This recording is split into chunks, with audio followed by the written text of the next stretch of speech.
Alright, good morning everybody. It is my third edition of the Middle Class Review and it's August 2018, so welcome. Look, I've had a few people asking me about getting that deposit. How did I get the deposit to break into the property market? After finishing uni and I bought my first house, I settled on it just after my 24th birthday. Well, here's how I did it.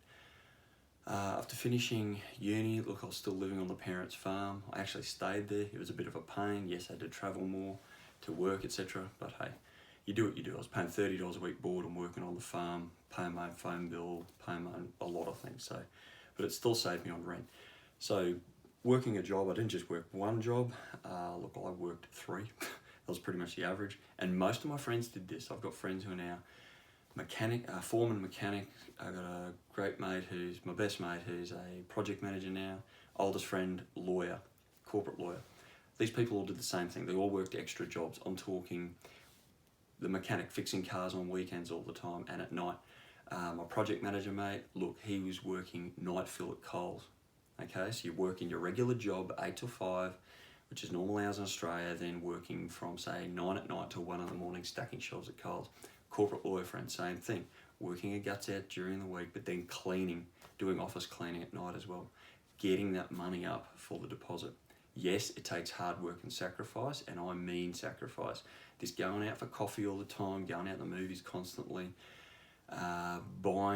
eating out all the time. This is a norm in Australia. It's like a $10 billion industry alone in Queensland, just buying coffee in restaurants, and it's grown exponentially in the last few years.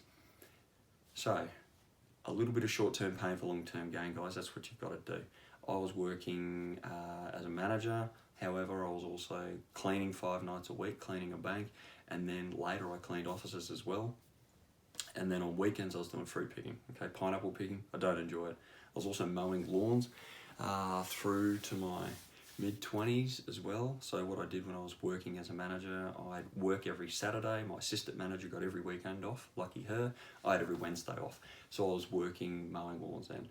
Look, it kind of sucks. I know you're young, you want to have a great time, but this is the difference between the generations. My generation, Gen X, we went on our overseas trips, a lot of us in our late 20s and 30s. I went to Europe when I was 34, okay? Delayed gratification, you've got to learn that. You've got to work hard and sacrifice. It's the only way to do it.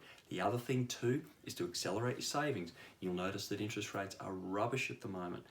So what I did, I would buy shares. I would wait for a bit of a dip in the market. I'm talking about Commonwealth Bank, like big four banks as we call them in Australia. Commonwealth Bank also pays great dividends, so I'd buy bank shares. Also bought Woolworths. Woolworths dominates the grocery industry in Australia and liquor sales. So if you see these shares drop, buy them when they drop and just hang on to them for a couple of years and you'll probably do better. They're relatively safe bets, but this is just what I did, okay? That's what I did back then. At the moment, the share market's really high, so I expect to crash pretty soon. We normally have a big crash every 8 to 10 years. So, GFC was, say, 2008. Here you go. We're due for a crash soon. Anyway, but if you just want to save, put your money in the bank, fine. Get a bonus saver account or something like that. But also, when you're buying a house, if you want to buy a house, be realistic. When we bought houses, we were buying houses that didn't even have range hoods over the oven. They didn't have stainless steel appliances, no air conditioning, no electric roller doors, no granite bench tops in the kitchen. The landscaping needed doing. You know, we would buy houses that needed improvement. My best mate is a project manager. He bought a 2-bedroom unit that needed the bathroom done up, new kitchen, new paint, new carpet, okay? My friend who's a lawyer bought a 2-bedroom house with her partner, and it needed, yes, kitchen, bathroom done. It was just 2-bedroom, 1 bath, and a toilet downstairs. Look, you're gonna have to start small. Stop expecting to get your parents' house. It's like buying a car. It's common that, you know, the soccer mums now drive a Toyota Prado. You know, a $65,000 car seems to be the norm for a lot of Australians in middle Australia. But what do you buy at first? Do you buy a $65,000 car first?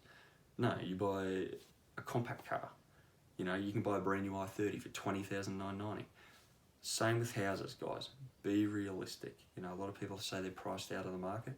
Well, you've got to start early and you've got to have realistic expectations. I bought investment properties first. I had 3 investment properties by the time I was 27, then I moved out of home. And even when I had investment properties later, I was renting a crappy unit, but it was close to work. But I would rent out my investment properties, and I found that was more cash flow positive, and I could still have my investments there building wealth for me. So that's how I did it, guys.